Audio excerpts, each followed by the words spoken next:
Recording রেকর্ডিংটা দিয়ে দিলাম, তাহলে যারা আসতে পারতেছে না ওরা পরে দেখে নেবে। আচ্ছা, যেটা আজকের টপিক ছিল তোমাদের এসিড প্রপার্টিজ। হ্যাঁ, এসিড প্রপার্টিজ, ডেটাবেজের এসিড প্রপার্টিজটা।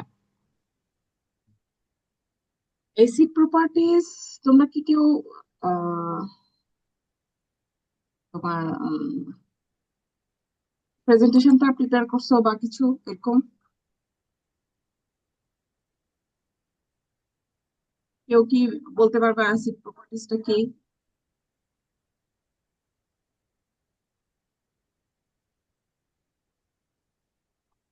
আচ্ছা, মনে হয় দেখো নাই, তাহলে আমি বলি। স্ক্রিন দেখা যাচ্ছে দাদা?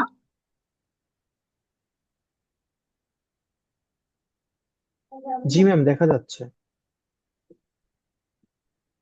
হ্যাঁ, আমি খুলি।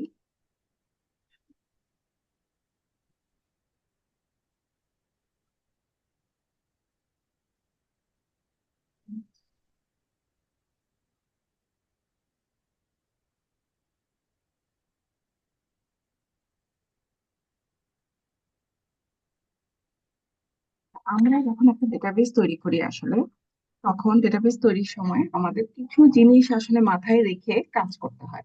যে এই প্রপার্টিস গুলা আমার কি করতে হবে, মেনটেন করতে হবে। হ্যাঁ, এর মধ্যে এটাকে আমরা বলতেছি যে অ্যাসিড প্রপার্টিস। অ্যাসিড প্রপার্টিস কি? এ দিয়ে হচ্ছে কি আমার অ্যাটমিসিটি। ঠিক আছে, অ্যাটমিসিটি। অটোমেসিটি বলতে বোঝায় যে হয় সবগুলা হবে ট্রানজেকশন, অথবা কোনোটাই আমার ট্রানজেকশন হবে না। ঠিক আছে, অল অর নাথিং ট্রানজেকশন আমরা এটাকে বলি। যে হয় সবগুলাই হবে, আমি এক্সাম্পল দিব তারপর আরো ক্লিয়ার হবে। অল, অথবা কোনোটাই হবে না। আচ্ছা, সি দিয়ে আমরা বুঝাই কনসিস্টেন্সি। হ্যাঁ, যে আমার ডেটাবেসটা সবসময় একটা কনসিস্টেন্ট স্টেটে থাকবে। ঠিক আছে, যে আমার একটা ভ্যালিড স্টেট ডেটাবেসে আছে, এটাকে সবসময় মেনটেন করতে হবে। হ্যাঁ, আই দিয়ে যেটা, সেটা হচ্ছে আইসোলেশন। আইসোলেশন দিয়ে আমরা কি বোঝাচ্ছি? আমার এক একটা ট্রানজেকশন যে হচ্ছে, দুইটা তিনটা ট্রানজেকশন, এই ট্রানজেকশন গুলা একে অন্যকে যেন এফেক্ট না করে। Transactions do not effect each other. হ্যাঁ, ট্রানজেকশন গুলা যেন একে অন্যকে এফেক্ট না করে। লাস্ট ওয়ান হচ্ছে গিয়ে ডিউরেবিলিটি।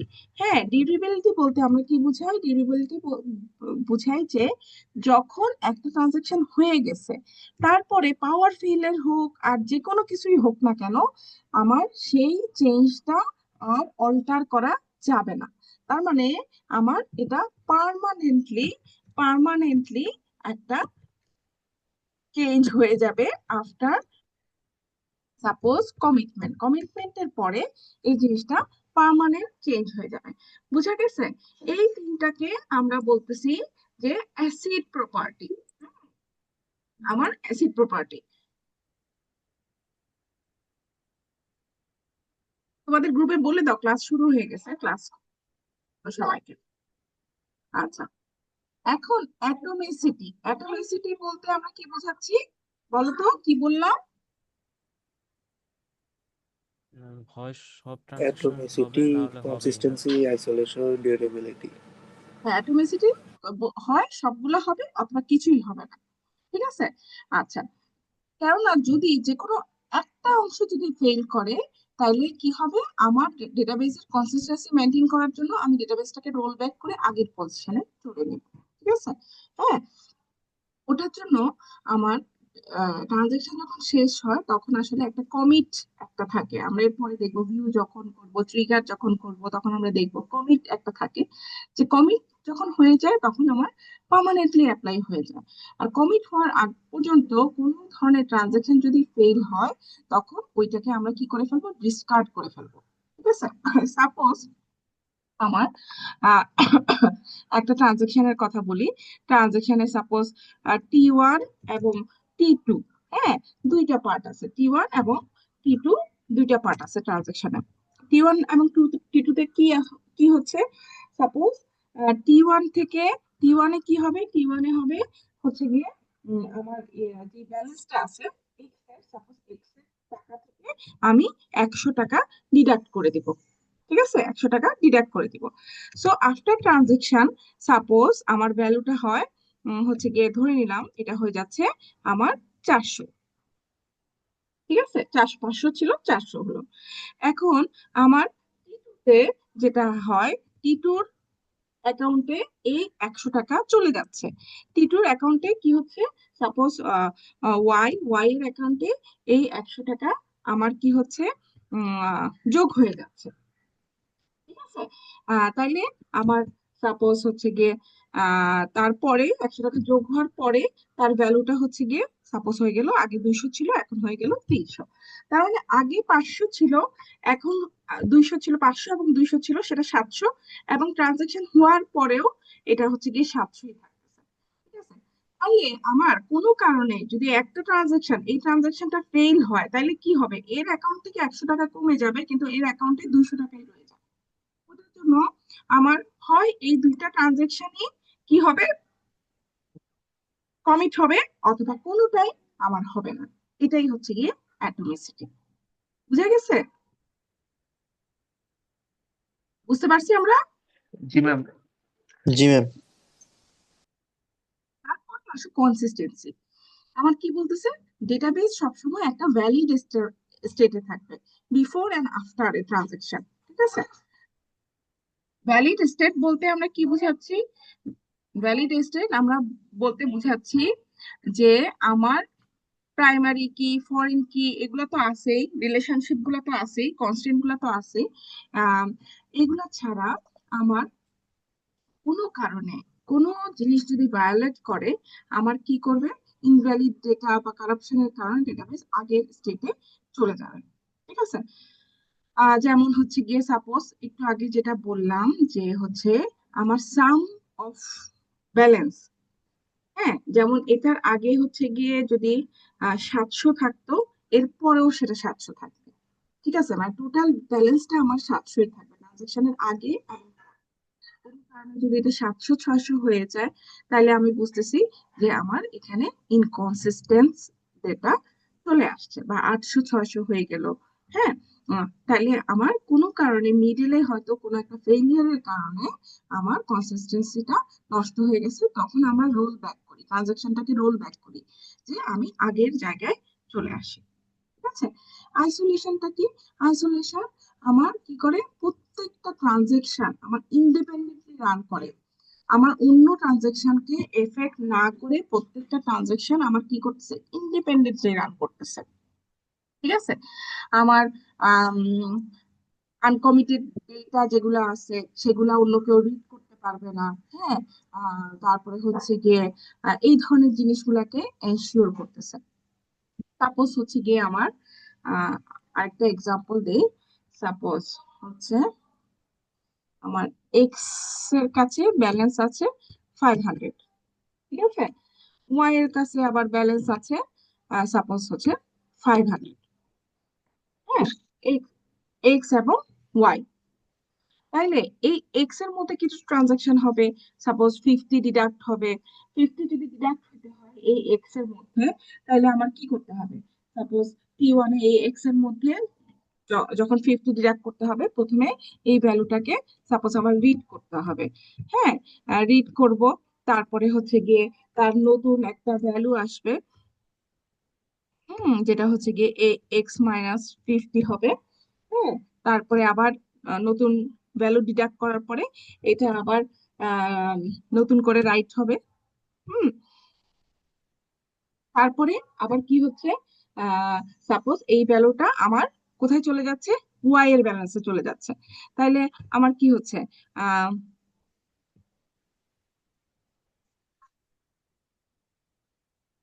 তাহলে আমি প্রথমে ওয়াই কে রিড করতে হবে, ওয়াই কে রিড করব, তারপরে সাপোজ ওয়াই এর ব্যালেন্সে আমার ওয়াই প্লাস 50 হবে। হুম, তারপরে হচ্ছে আমি এটা রাইট করে দিব ওয়াই। ঠিক আছে, এটাই সাপোজ এখানে হচ্ছে, এটা একটা ফুল, এটা হচ্ছে গিয়ে আমার একটা একটা ট্রানজাকশন, ফুল এটা হচ্ছে আমার একটা ট্রানজাকশন।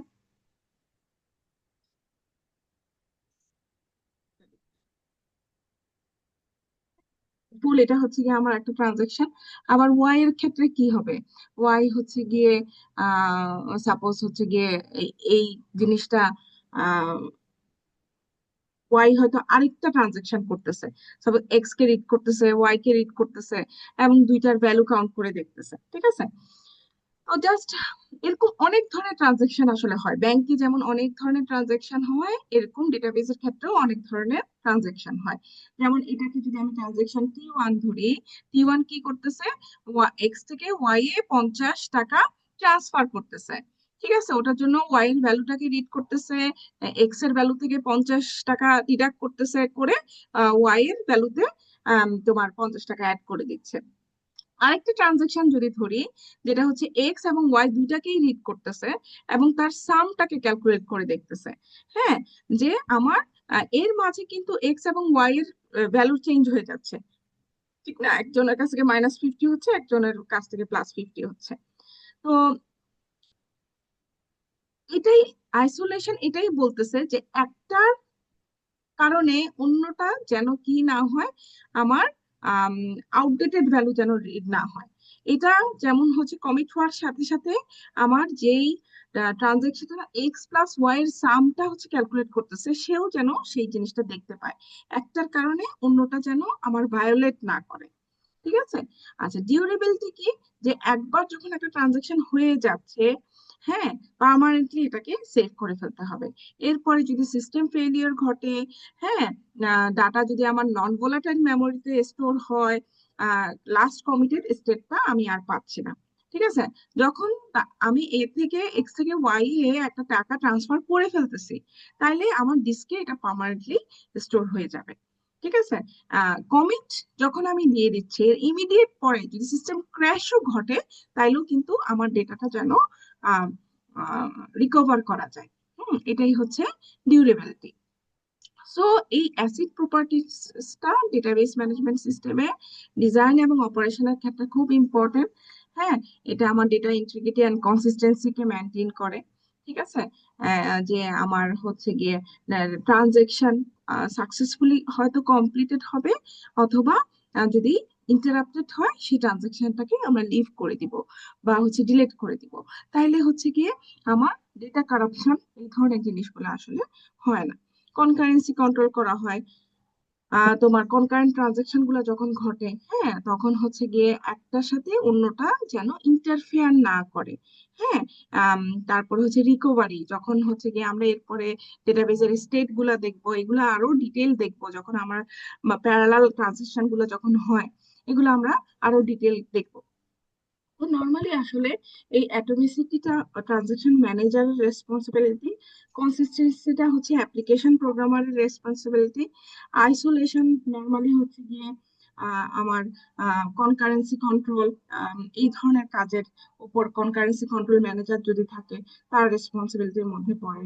ডিউরেবিলিটিটা আসলে রিকভারির মধ্যে পড়ে, ঠিক আছে? নর্মালি আমরা ব্যাংকিং এর ক্ষেত্রে এই ধরনের জিনিসগুলা দেখি, ই কমার্স সাইট গুলাতে, হেলথ কেয়ারে, কারণ সেখানে ডেটাগুলা ট্রানজাকশনের মাধ্যমে খুব দ্রুত আসলে চেঞ্জ হচ্ছে, এবং এগুলা যদি আমরা কারেক্টলি মেনটেন না করতে পারি, তখন একটা প্রবলেমের মধ্যে আমরা আসলে পড়ে যাব।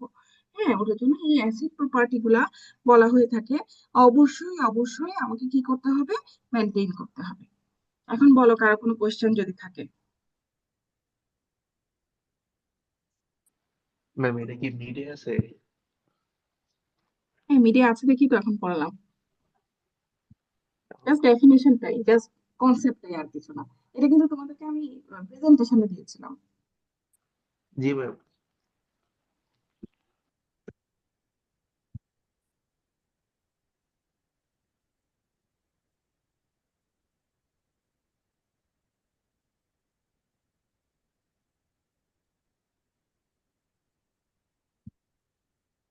ম্যাম, এটা থেকে কিভাবে কোশ্চেন আসতে পারে? কোনো অ্যাসিড প্রপার্টিজ একটা ট্রানজিশন দিয়ে বলতে পারে কি ভায়োলেট হয়েছে, ঠিক আছে? বা কোনো কিছু একটা ডেফিনেশন জানতে চাইতে পারে, কনসেপ্টটা জেনে নিবা, খালি কনসেপ্টটা জানলেই হচ্ছে,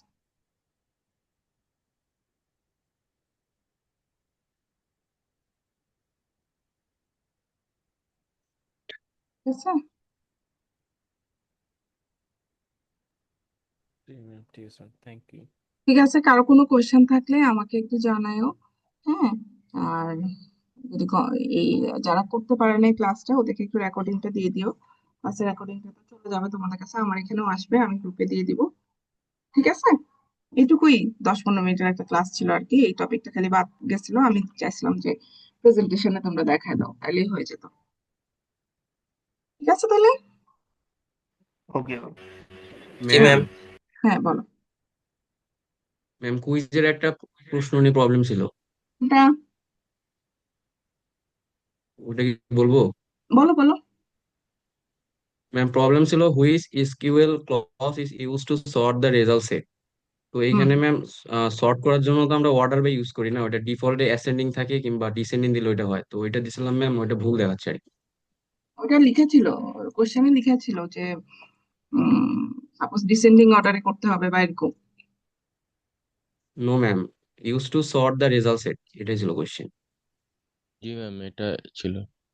আচ্ছা, ওটা আমি দেখবো না, পরে আমি কোশ্চেনটা দেখতে হবে আরেকবার। ঠিক আছে।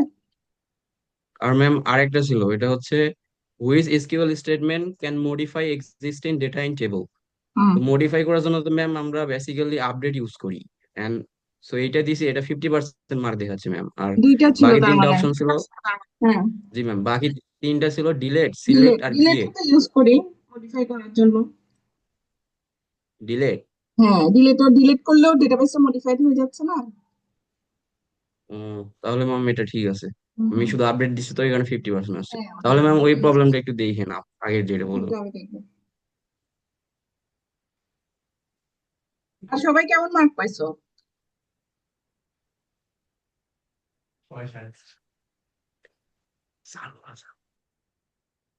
ভালো ম্যাম, মোটামুটি। ওকে, ঠিক আছে তাহলে পরীক্ষার প্রিপারেশন নাও, ইনশাল্লাহ পরীক্ষা ভালো হবে, দোয়া করি তোমাদের পরীক্ষা যেন ভালো হয়, নিজেদের বেস্ট এফোর্টটুকু দেওয়ার। ওকে, শেষ করলাম ক্লাস। আসসালামু আলাইকুম। Thank you ma'am. ওয়ালাইকুম আসসালাম।